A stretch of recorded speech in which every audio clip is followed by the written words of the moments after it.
The purpose of this video is to show you how to perform regression analysis in Excel. But before starting regression analysis, you first have to make sure that you have a data tool pack. This is a data tool pack or a data analysis pack. If you don't have it, you want to go to File, go down to Options. Once you get to Options, click here on Add-ins, touch this analysis tool pack, and then you want to go down here and select Excel add-ins. Press Go, then press OK. Once you do all of that, you should be able to come to the Data tab and see Data Analysis. Please note that these instructions are for Windows. If you have an Apple or a Mac product, the instructions will be different, but the university supports Windows.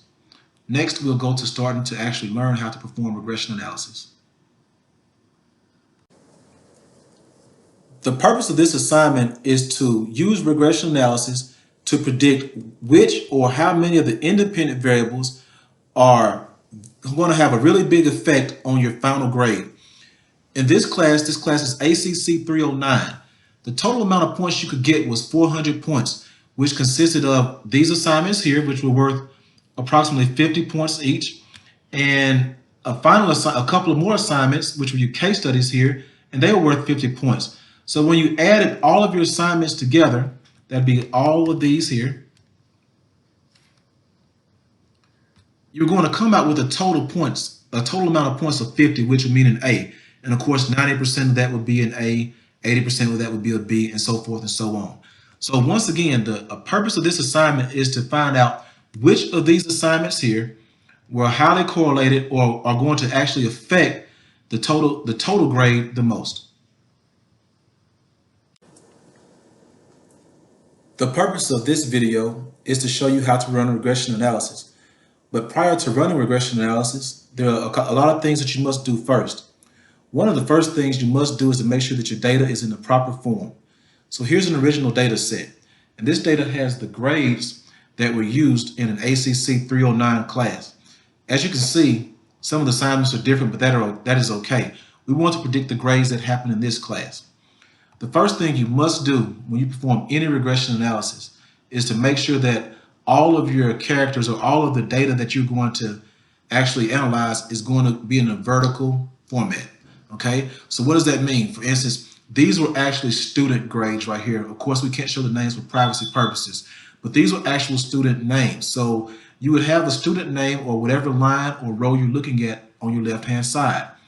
Across the top, you'll have the actual assignments in this case. And of course, going straight down here, you'll have to make sure that these are vertical. Now, regression analysis will not work if you have blank cells. This is pretty easy for this project to correct it. For instance, right here, we know that this person did not submit anything, so that assignment would be a 0. Other times it may not be as obvious what to do, but for our assignment here, it's going to be zeros that we have to make sure that we go and fill in. I'll let you go in and fill in your zeros on yours, and what you'll start with is this original data set tab, and we'll go, and once you finish, you'll see what it looks like once you finish, and this is what you'll have right here.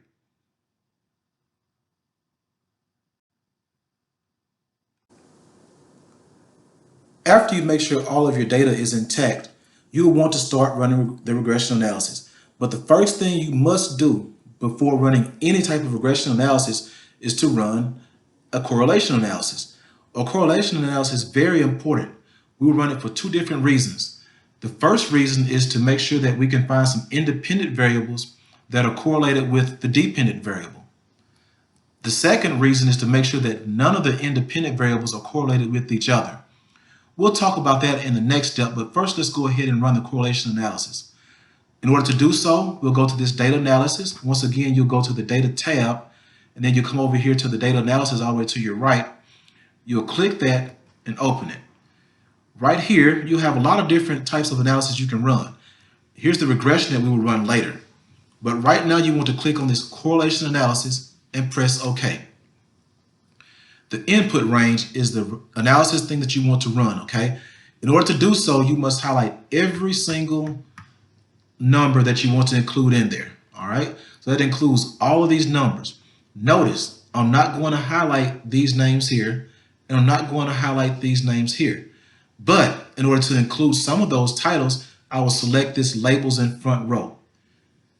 Once I get all of those highlighted, and once again, just to make sure you understand, you will take your cursor from here in your top left-hand corner and get everything and every item all the way down through the bottom. Once you do that, you click OK. This will be your output.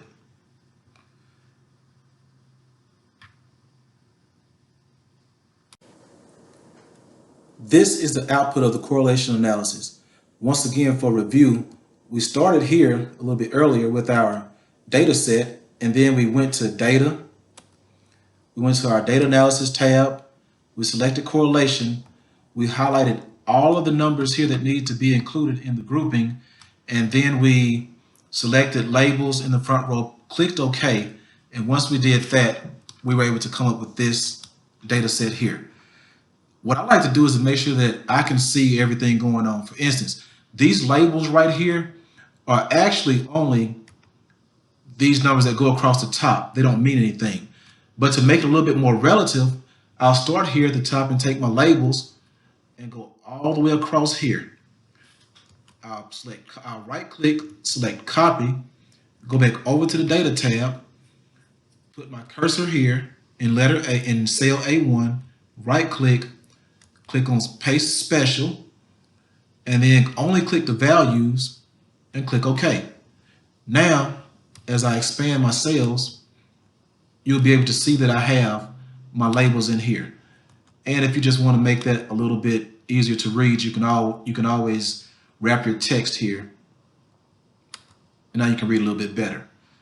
I also want to do the same thing going down the side. So what I'll do is go back to my screen, select that same there, come back over to my correlation analysis, put the cursor here in cell A1, right click, go on paste special again.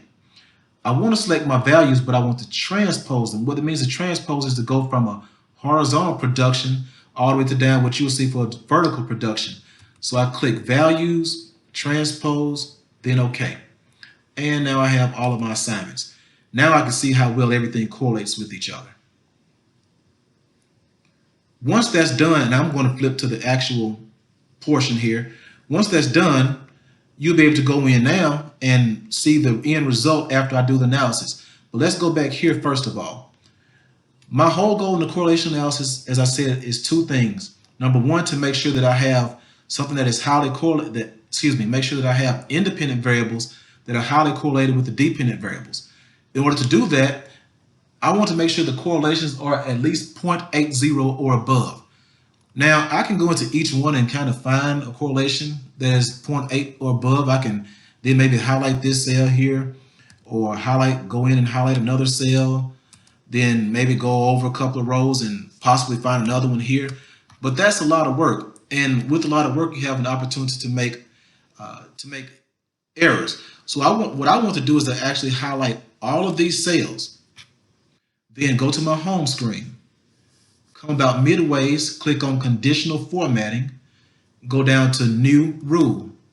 When I go to new rule, I want to select format only cells that contain a cell value between, and since I know my range is 0.8 or above 0.80, all the way up to 0.99999. Now, the reason I don't select 1 is because 1 represents a correlation, and that would be kind of useless to me. After doing that, I want to be able to know what I selected. So I want to go to my preview screen here, click on format. Now you can choose to either highlight the numbers or the cells. I like to highlight the cells. So I go to the fill button, select any color of your choice, then click OK. Once I do that, I'm back to the original screen. I click OK again, and now all of my variables are highlighted. All of my variables that are highly correlated with each other are highlighted. The first step that we want to do with the correlation analysis is identify which independent variables are highly correlated with the dependent variables. But when I put the variable labels up here, I was off a little bit. So let's go ahead and erase those and go back in and put in the correct labels. The correct labels are still going to come from here. So you'll copy it from this page here. But unlike last time, I accidentally started in cell A1. I want to go over to cell B1 which is going to have the data in this column, right click, paste special, values, straight across there, and then go down to cell A2, not A1 as it did the first time, but cell A2. Right click, paste special, get the values, but I want to transpose them going down and select it in there. Now it's ready for analysis. As I said earlier, I want to find which independent variables are highly correlated with the dependent variables. What I want to be able to do is to predict the final grade, and we look at the final grade in terms of the total assignment points. I want to see which of these variables here, the total assignment points, assignment 1, 2, 3, 4, 5, case studies, and other assignments, which of those are most highly correlated with passing this class. So what do? I look and see what the correlation analysis picked out. And what it picked out was that assignment 4, assignment 5, and assignment 6 are highly correlated with your total grade or your total final points. That's the first objective. The first objective of the correlation analysis is to find out which independent variables are highly correlated with the total assignment points or with your final grade in the class. Now that I have identified my independent variables, which is assignment 4, assignment 5, and assignment 1, as those being highly correlated with my final amount of points, the second purpose of correlation analysis is to make sure that none of these variables are highly correlated with each other. If these variables are highly correlated with each other, that would be called multicollinearity, and we don't want that to happen. What does that mean? Multicollinearity is the same as saying, let's try to see which seasonings are making my food salty. Okay, so let's say I have salt, regular salt, I have seasoned salt, and I have onions. Onions is not a seasoning, but hey, we're going to use it. So let's say that all three of those are correlated with highly seasoned food, with highly salty food. Well, when I look at it, let's say I identify the regular salt and seasoned salt as being two of the independent variables that would be highly correlated with it. Would I know which one it was if I included both of them? No. So if I include both of them, I would be having an incorrect answer.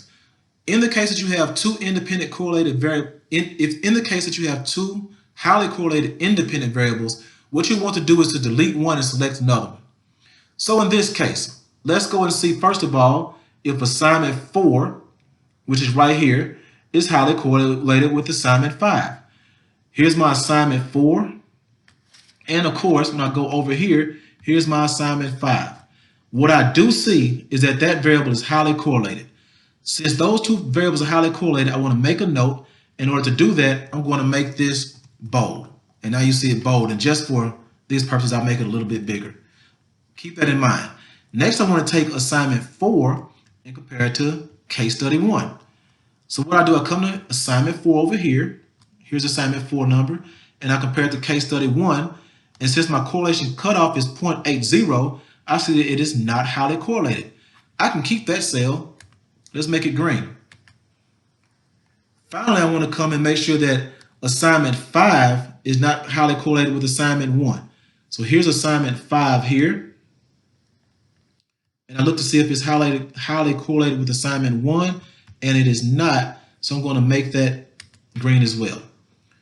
Now I have two variables that I can use.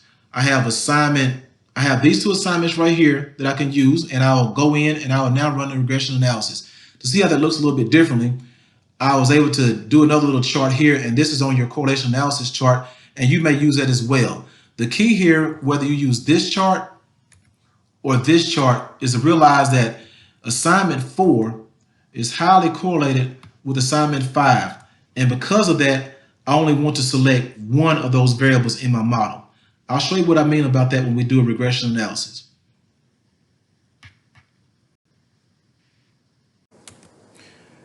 We just finished running our correlation analysis, and our correlation analysis was run here.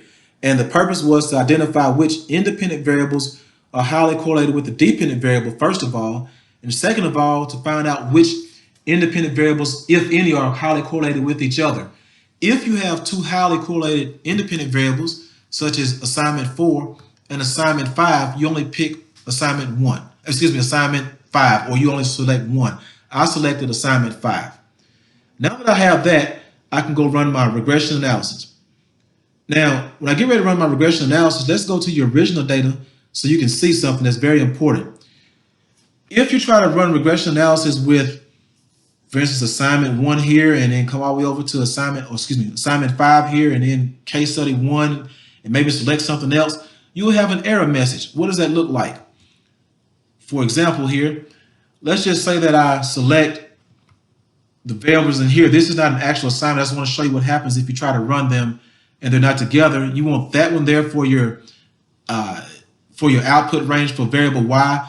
And then let's just say, for instance, you wanted to run something here and also go over and get another variable for your dependent variable. What you'll get is an error message. Once again, don't pay attention to the actual columns, whether they're right or wrong. In this case, this is just for demonstration purposes to show you that you must do it with the variables next to each other. You get an error message. You don't want that, okay? So what I would recommend that you do is to always put your variables of interest together. For instance, in this case, you want your final assignment points together. You want assignment 5 together and case study 1. I would copy and put those all together like I did here, so they're all in one place. Now, you don't have to put them all the way to your left or all the way to your right, but I do want them all together. Now that you have, and you may want to take a second and do that just for practice. Now that you have them all together, now you can run your data analysis for your regression. Once again, go to Data tab, go over to Data Analysis, and click on Regression. Now let's clear out, make sure everything is cleared out so you won't have any mistakes. Your y variable is what you want to predict. In this case, we want to predict our final grade or our total assignment. So I want to go and highlight only the numbers that are associated with that. Then I want to be able to find out what assignments are or how powerful these assignments are. And remember, we identified assignment 5 and assignment 1 back in the correlation analysis. Both of those are going to go into my input range here. Then I want to click on my labels. And once I do that, I can click here and I have my regression analysis. What I like to do is to highlight everything, get everything in a format I can see it, and then start my analysis. Now that I have my data analysis or my regression analysis run, I can interpret it. But what I did for you is to kind of blow it up here, and I clicked on the regression analysis tab so that you can see what's going on. What I have here, first of all, is my R-squared value. Now, prior to this, the R-squared value that you will have will look kind of like this right here in a decimal form. Just to kind of see a little bit differently, this is where it's going to print out. But what I like to do is to go in and put a percentage there because it makes it easy to explain.